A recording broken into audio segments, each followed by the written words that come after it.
thing and then I have to go. But Well, That's fine. okay, thank you. Well, why don't we go ahead and start since we're now streaming live on YouTube. Okay, I'll go ahead and officially call the roll. Yes, please call the roll. Miss Bailey? Dr. Kate, I'm sorry, Miss Bailey?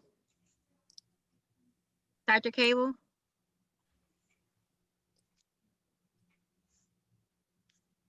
Andrew, something happened to my sound. I can hear you. Okay. Miss Coleman? Present. Mr. Cox? Here. Dr. Davis?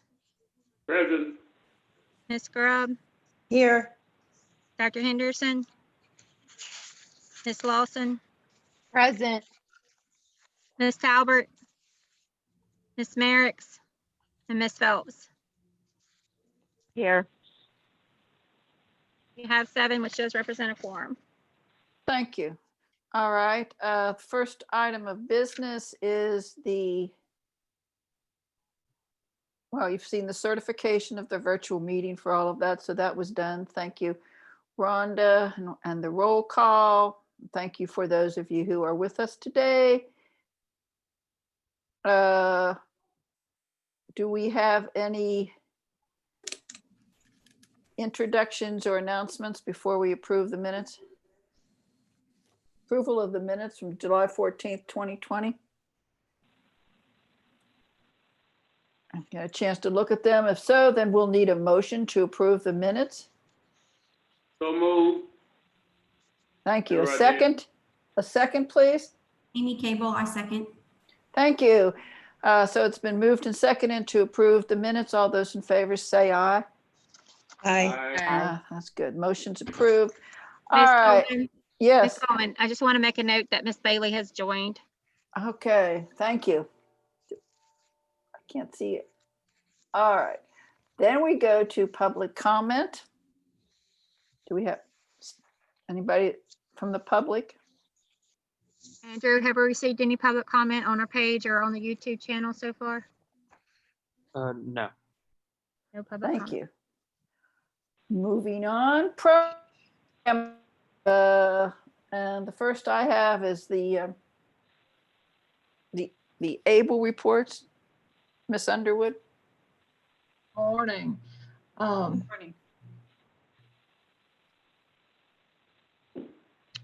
Rhonda, can you go to that next?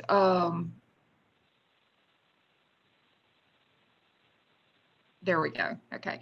What this is a breakdown of all of the START programs for month ending July. You'll see the number of active accounts as well as the invested balance at the end of the month of July of each of the programs, with a total of almost 70,000 active accounts and over $1 billion in managed assets. As a side note, I just wanted to add, for the month of July, working mostly remotely for the month for START programs, we issued 11.4 million in disbursements for the month of July.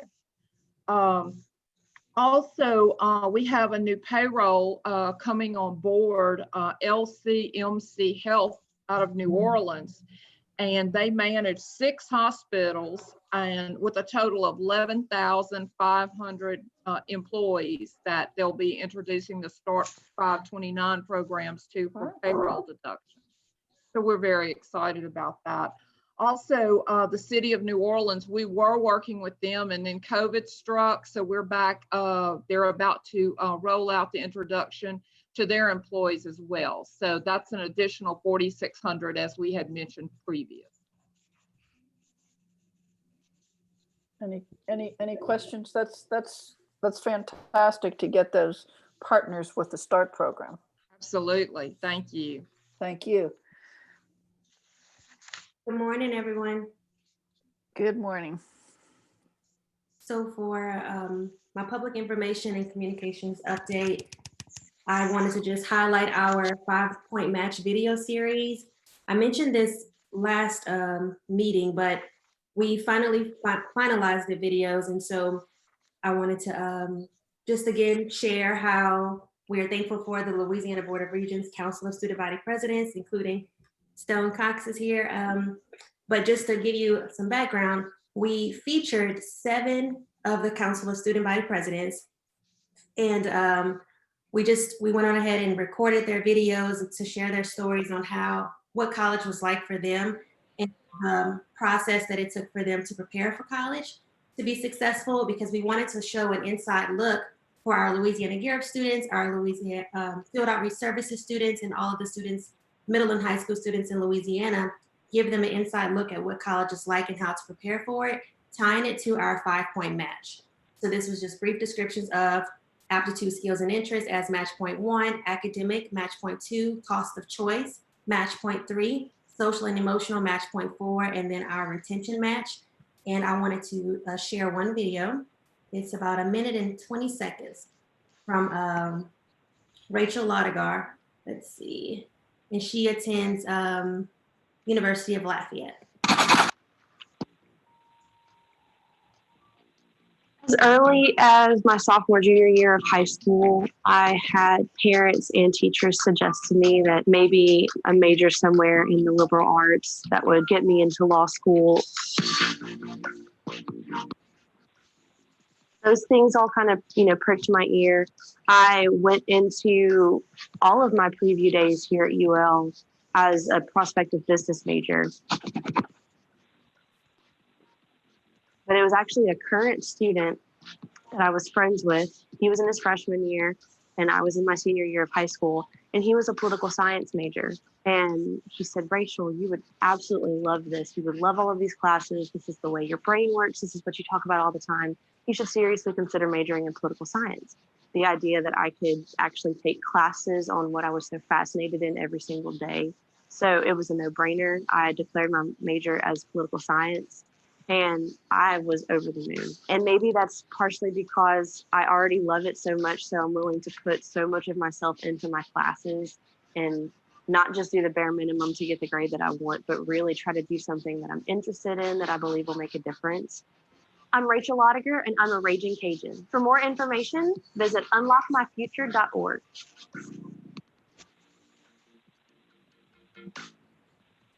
And to correct myself, it was University of Louisiana at Lafayette. But again, I would encourage everyone to go to our YouTube channel and check it out. It's in Louisiana sharing their stories on 5-point match, and it'll 7 students in 5 different series. And that's all I have. Thank you.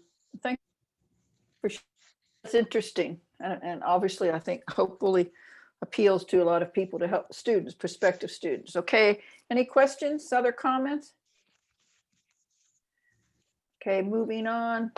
Field Outreach Services update. Dr. Cobb. Good morning. Good morning.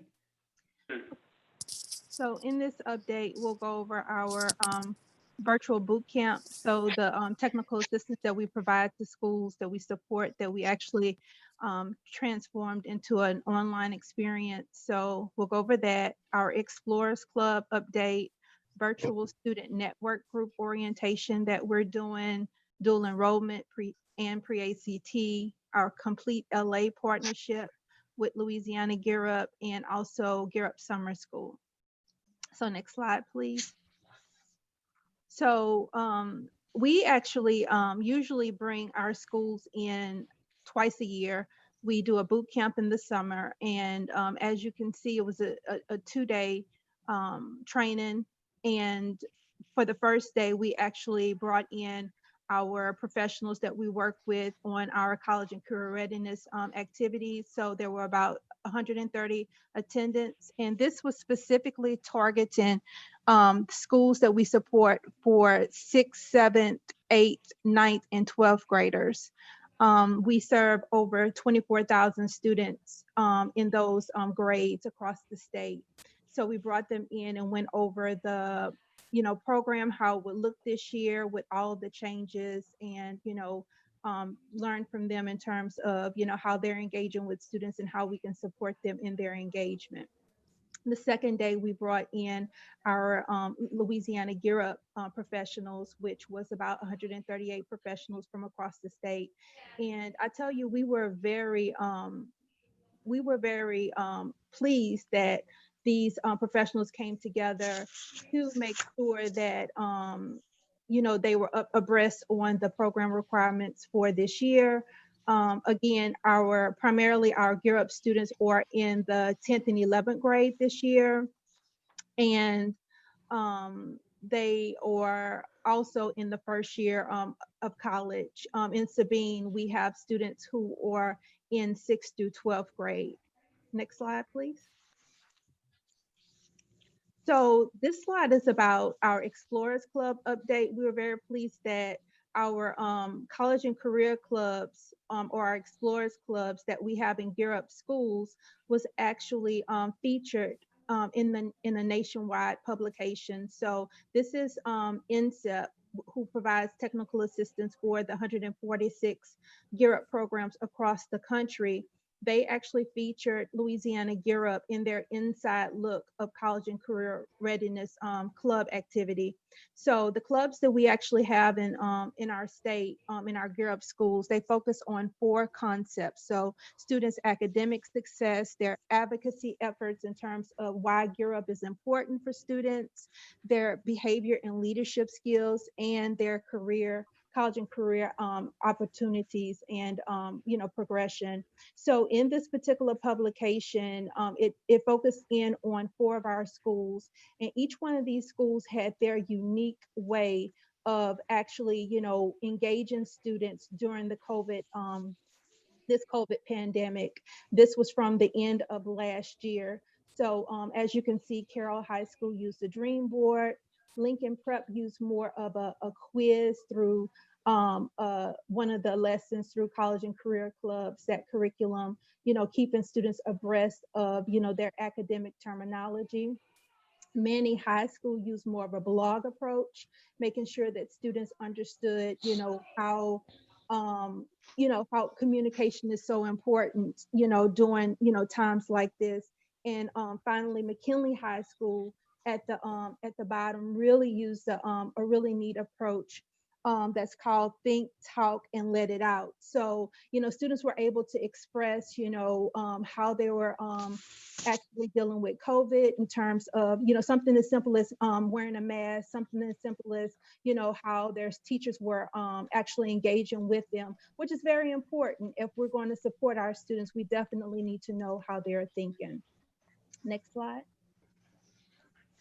Okay, so on this slide, this is on the left side, it actually shows you a little bit about the virtual student network group we're conducting right now. So as a part of our mentoring component of our program, we are working with our social work contractor to actually have 3 unique sector mentoring groups for post-secondary students. So there are 3 fields, so nursing, accounting, and engineering.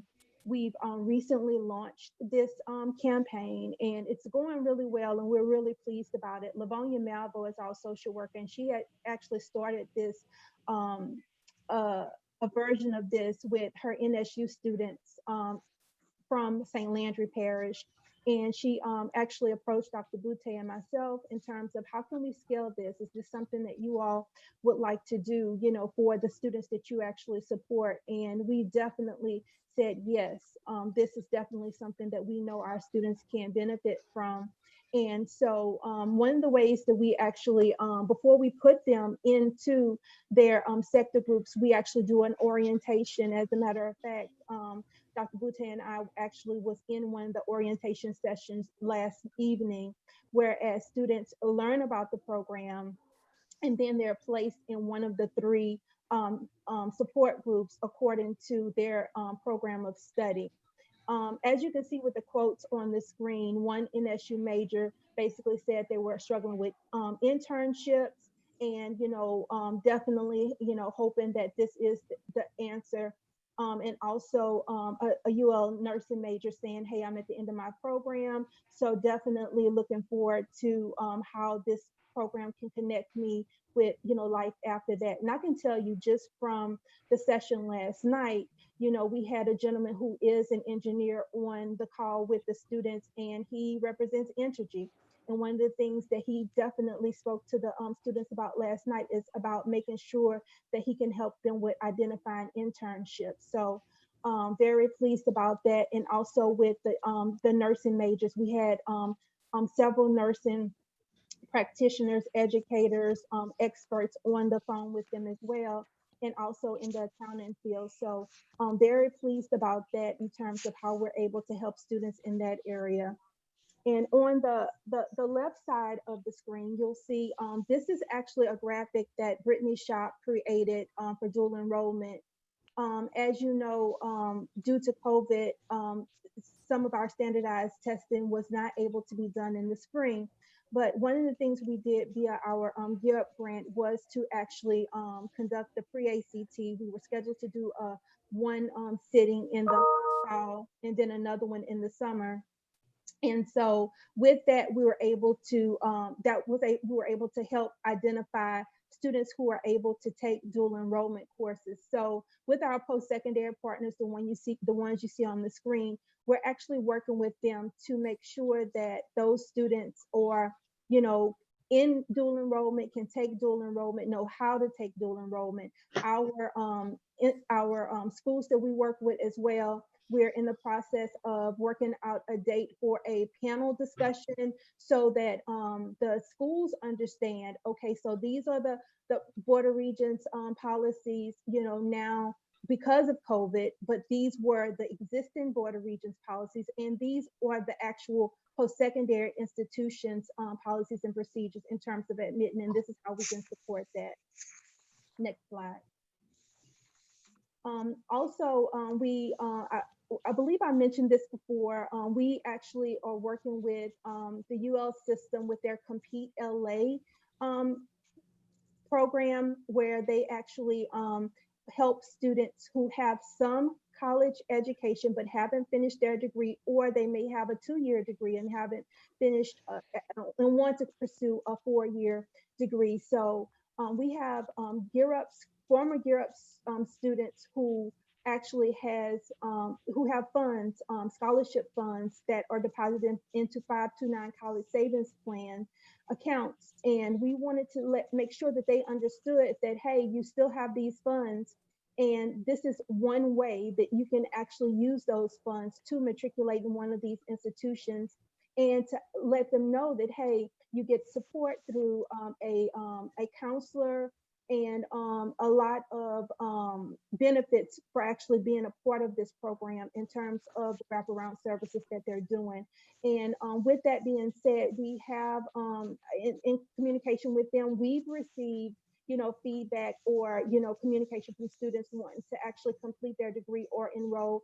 And also my understanding is on their side, in terms of the UL system, they've received a surge of students since we've sent out 2 actual email blasts to these 490 students. The most recent was yesterday. And I do want to send a shout out to Brittany's team for working on that draft email, and for IT for making it seamless to get those emails out in such a bulk. Next slide, please. Okay, so finally, this we were actually invited by INSEP. INSEP is the National Council of Community and Educational Partnerships. Again, this is the organization that provides technical support for Gear Up programs across the country. They invited us to participate in their Gear Up Summer School. Again, they actually transformed their normal technical assistance or conference they would actually do in the summertime for all their Gear Up programs across the country into a virtual learning program, which was called Gear Up Summer School. We actually were invited to present on the 10th. And as you can see in our session, we had over 300 people participating, and we were actually able to highlight the wonderful work that our post-secondary partners did here in the state, and how we were able to overcome the barriers such as not enough, laptops or Wi-Fi, or how to, work with students in synchronous and asynchronous platforms, and how to measure learning. So we got a lot of great feedback on the work that was done. And these are our post-secondary partners who actually, worked with us to get that done. As you can see on the screen, that GIF that you see is a GIF that students actually created as a group project in the VISTA camp. And that particular program, VISTA stands for Visual Integration of Science Through Art. So students learned the biology of COVID, and then they came back and actually visually represented COVID, the importance of, how soap defeats the germs. So that's what you see there. And I'm going to click on this other graphic here. Well, it's not letting me click. You know what?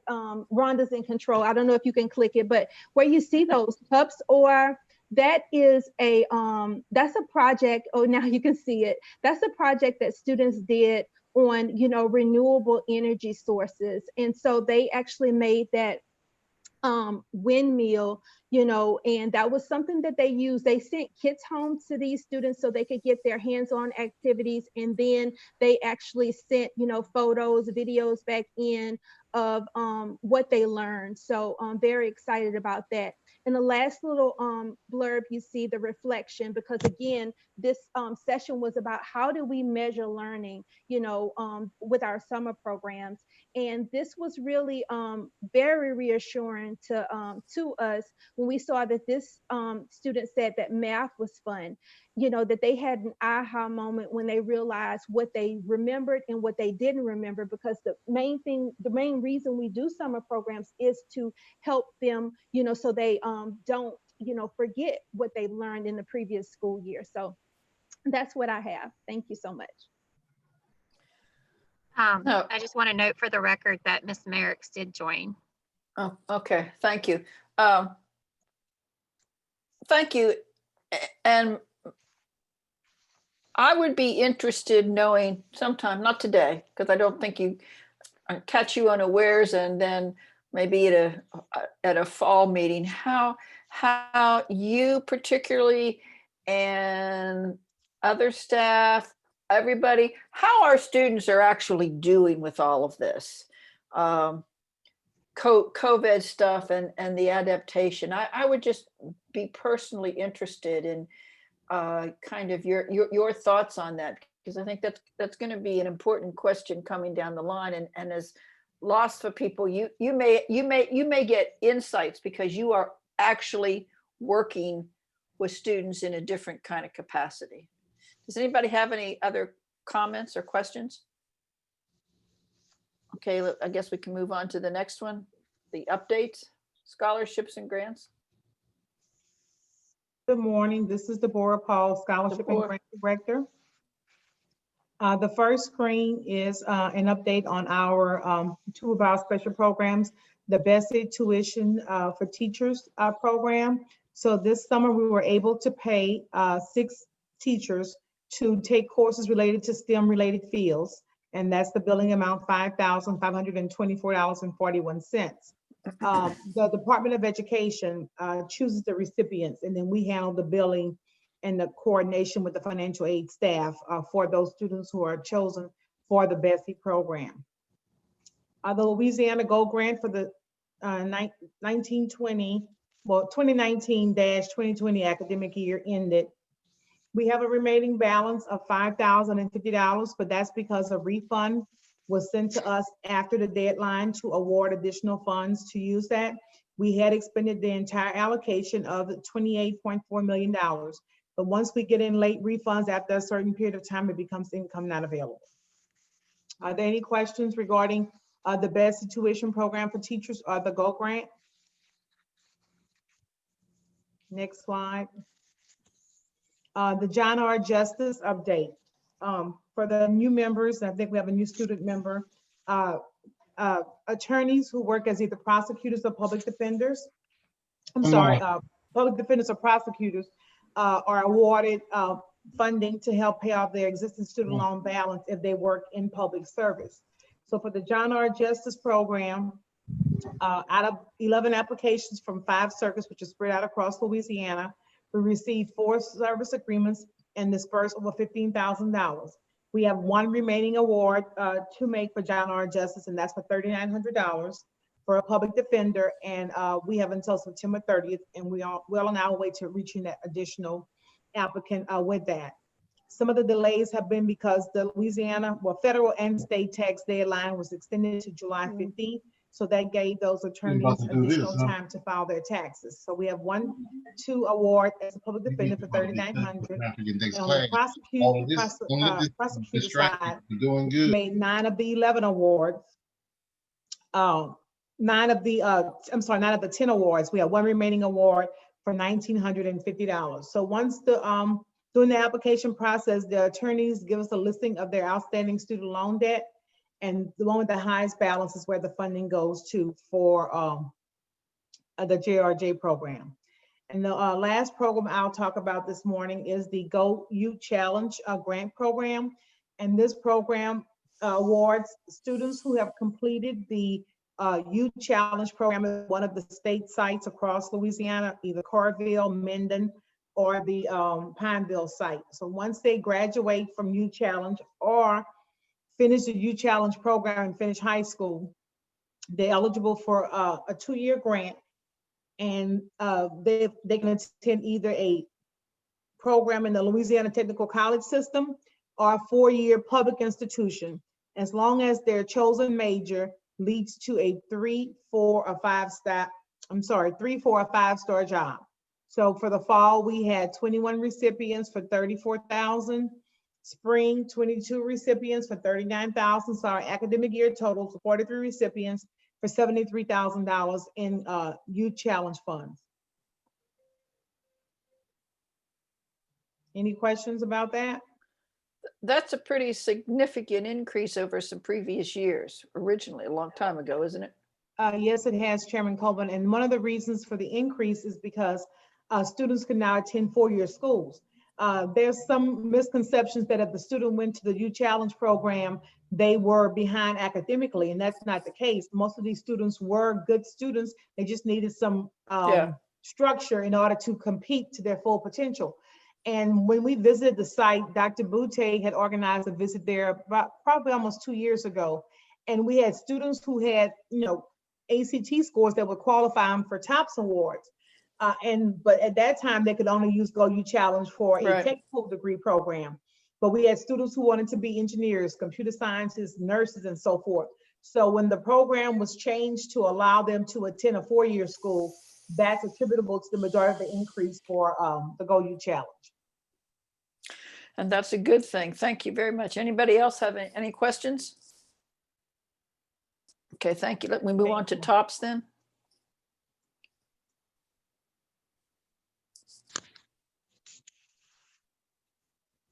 Okay, yes, TOPS is pretty boring this week. We spent all basically of the fiscal year 1920 appropriation. We have only $142,000 left to give back at the end of the year.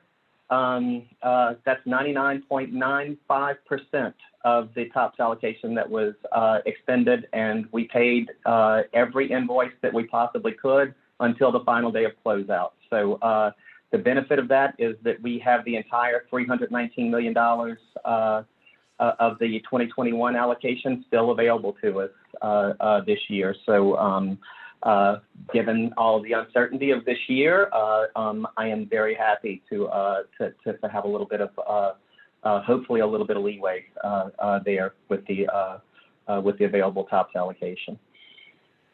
And Mike, kudos to you all for nailing how much, the legislature can no longer say, well, you need to get a better handle on your expenditures.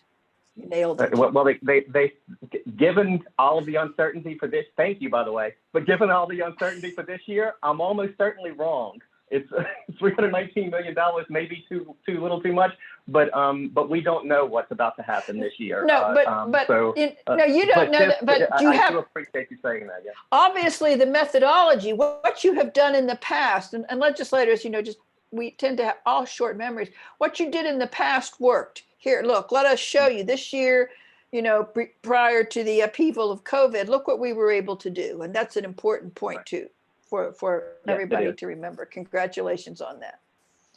Thank you. Okay, any other questions or comments? Move to the executive director's update. Okay, you can advance the slide, yes. We wanted to update everybody on the status of the FAFSA Now campaign. Our team, a big shout out to PICCOMS, as well as Field Outreach Services, IT, SG, everybody that collaborated. This was a large lift because, as you know, when COVID occurred and the shutdown and we went to phase 1, the FAFSA requirement for graduation was lifted this year for high school seniors. And so our team, I think, did a Herculean job of continuing to assist students through virtual office hours, virtual assistance, Zoom meetings, social media campaigns. And this is the result. We were not number 1 this year. However, we were number 2. And I think that is a phenomenal effort on the part of the team. And thanks to all of them for doing that hard work. Next slide. Go back one more, Rhonda. You should have the cover to the article. Brittany, are you advancing it or is Rhonda? It should be the cover to the study that says, should states make the FAFSA mandatory? There was a study that Dr. Cobb and our own Brittany Williams were actually quoted in, and they studied Louisiana and other states that have mandatory FAFSA.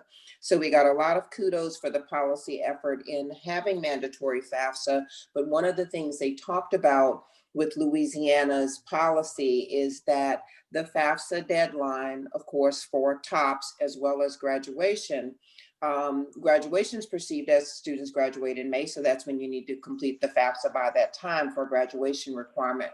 The deadline for TOPS, as we know, the priority deadline for the state is July 1 of the year that they graduate, but the actual legal deadline is the year afterwards. So Louisiana got a little ding for that, to say that that is late. When you talk about the college access, the reason that students do the FAFSA is so that they will have time to be able to complete their paperwork. They will have time to complete verification. They will have time to have the award processed in time to see that show up on their fee bills. So they're saying that to say to you that there are discussions that are underway at the commissioner's level and at the superintendent of education's level about moving the FAFSA deadline up for Louisiana. There have been discussions at this point in time, and at where we are right now is considering having next year, this coming academic year really, so that's not next year, it's this year, be a pilot year. And to be able to determine our intensive services schools that we use state funding for, our priority model schools that have 12th graders in it, as well as very progressive systems counselors that wish to participate in a pilot, to say, okay, let's do what we did before the FAFSA was made a mandatory graduation requirement. Let's do a pilot. Let's look at best practices to see what does it take to be able to get students to finish this earlier. And let's share that, such that if we determine we are going to move that deadline up, we're giving folks ample notice of the move for the deadline. And that deadline would also coincide with an earlier deadline, priority deadline for TOPS. So those are discussions at this particular point in time. And field outreach, of course, and PICCOMS will be heavily involved in taking the best practices that we did this past spring for COVID and this summer, and being this successful. Those will all be brought to bear in looking at moving this up. And Some dates have been thrown out. Nothing's been decided in stone yet. One date thrown out was a February deadline. Another date thrown out was a March deadline. Tennessee, who is generally #1 in FAFSA, we've beaten them the past 2 years. They were #1 this year, has a February deadline, and it is tied to their merit-based award. So again, those are discussions right now.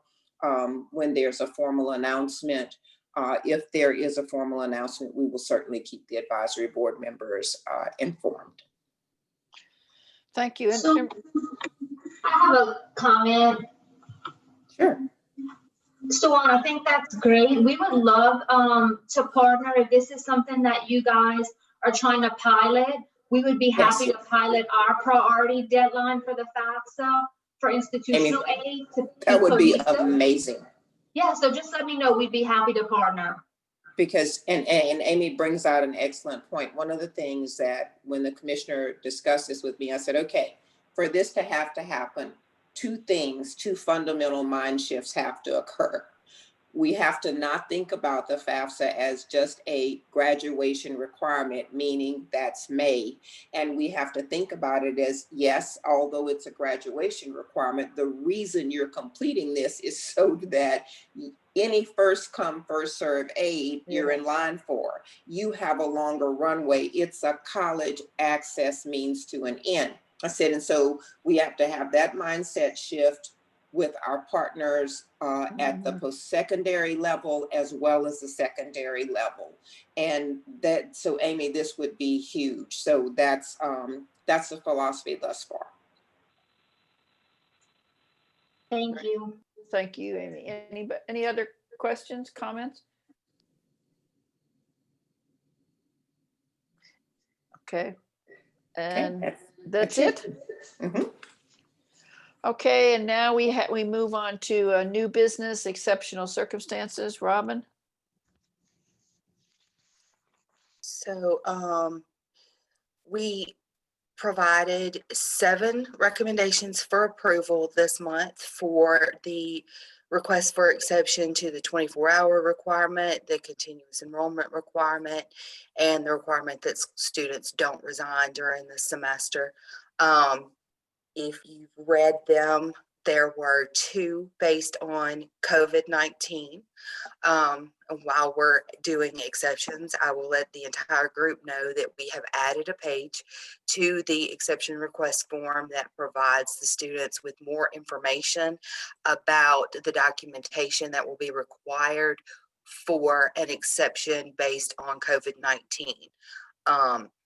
Primarily what we're seeing, as you can see in the summaries, is that students are stating that they do not do well in the online atmosphere, and that page provides them with some documentation of that they are going to have to provide to us.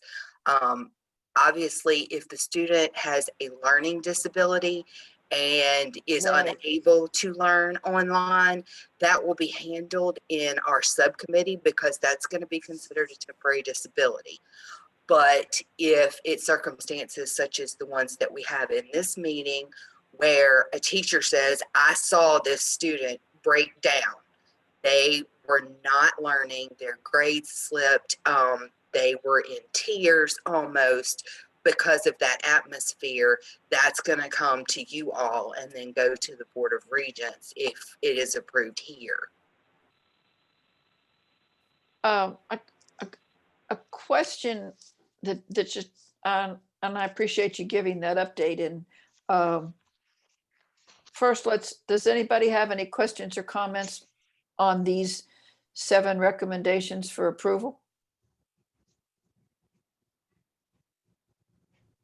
Then if not, can I get a motion to approve these 7 exceptions? I so move. I second. It's been moved and seconded to approve these 7. All those in favor say aye. Aye. Opposed, the same. All right, so it's been moved and seconded, and these 7 exceptions are approved. Something just popped into my mind here, Robin, as you were talking, which I must have a better word than interesting, but it's not coming to mind. These exceptions could be approved because the professor said, I saw this student, and these students had already been in classes and working with professors. And as we start a new semester, you're going to get professors and students who have never had any interactions before, and they're all online.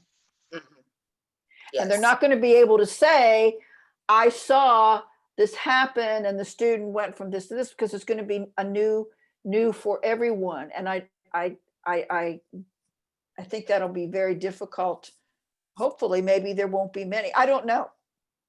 But it's they're not going to already have the in-person relationship as they did before.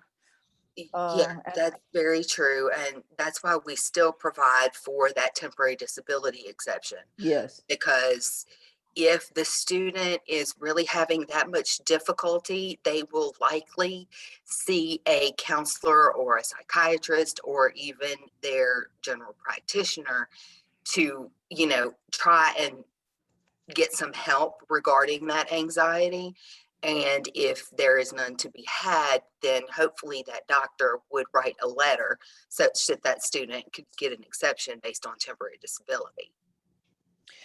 And prior to the meeting started, we were having a brief discussion. I anticipate that there will be many students seeking these kinds of exceptions for the difficulty with online circumstances, whether it be the style of learning, access or lack thereof of broadband, all of those things that enter into these exceptional circumstances requests.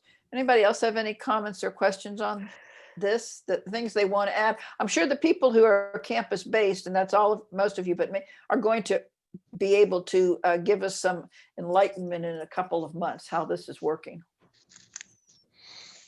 Well, even on the high school level last spring, we had some students who thrived, I guess you'd say, in the virtual environment. And we had others that it was a very, very big struggle.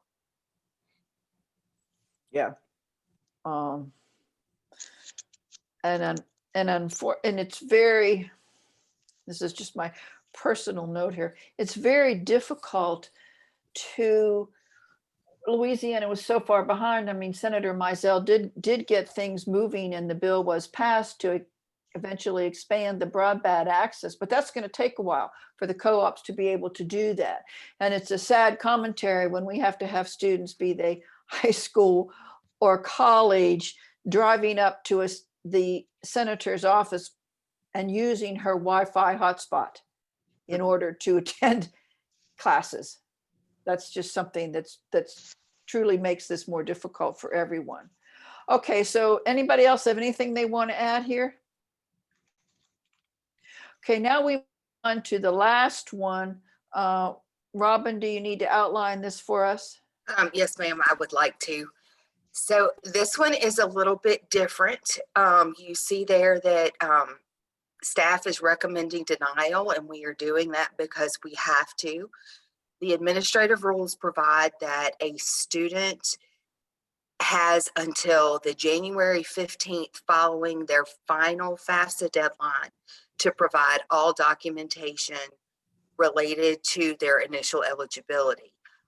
So a 2020 graduate would have until January 15th of 2022 to provide that documentation.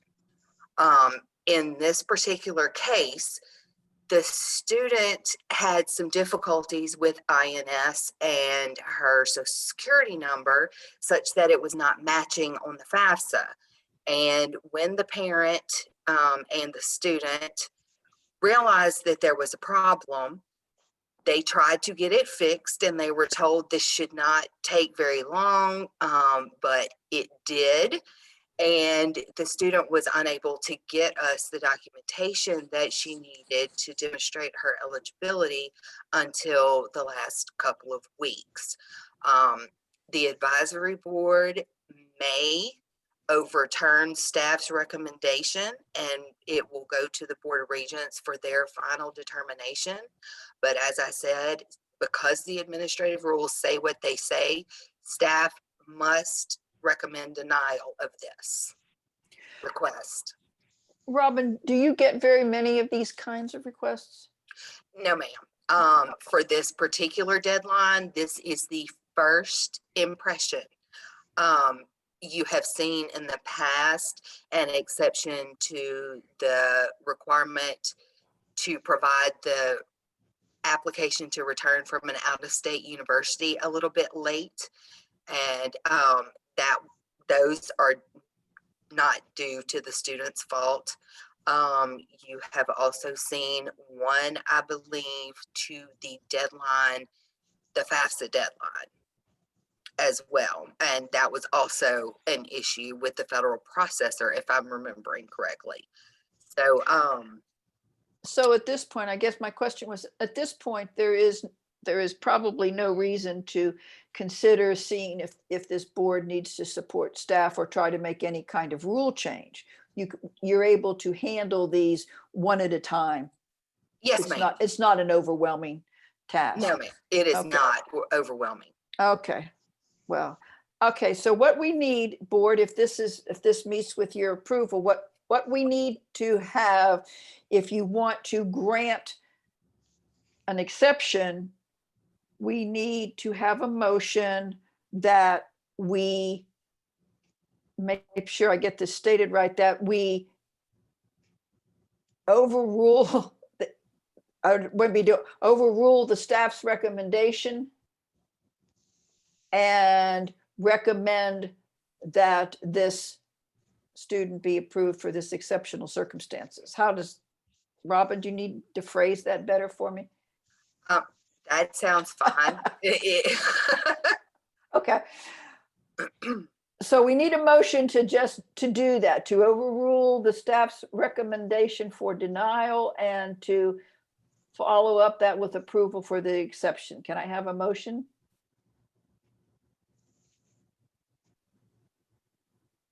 A motion. Is there a second? Second. Is there any discussion? Okay, it's been moved and seconded that then we will recommend the student for this exceptional circumstance. All those in favor say aye. Aye. Aye. Opposed, the same? Okay, so it's been, the motion carries. Is there any other business, final comments to come before the meeting today? Any public comments? Anybody wish to go back and comment? Ms. Coleman, Yes. Gus Wells texted me and said that he was watching on our YouTube channel live. So he just said to tell everybody hello. And he did make a comment to me that said that if we are considering moving the FAFSA deadline up to like a February deadline, that maybe the College Goal Sunday events might need to be reconsidered. So. That's a good point. There will be, once fall semester has taken place in whatever shape or form it finally does, there are just going to be so many things that the colleges will have to consider, because this is going to be a year-long process. In my opinion, this is not just going to be one semester. Okay, any other final comments? Thank you all for joining this morning. Thank you to our technical people. I wish you well as you return to campus, Wendy, and anybody else that we may have missed. Be safe. Any other final comments before I can call for a motion to adjourn? This is Deborah. I just want to ask Ms. Lawson, Christy Lawson, to give me a call to discuss one of her students. Yes, ma'am, I will. Okay, thank you. Thank you. Anybody else? If not, I No need pardon? There's no comments on YouTube either. Well, that's good. Thank you. I need a motion to adjourn. Motion to adjourn. Good job. And there's a second. Second. Second. Another good job. Okay, with that, I think we will adjourn. Thank you all.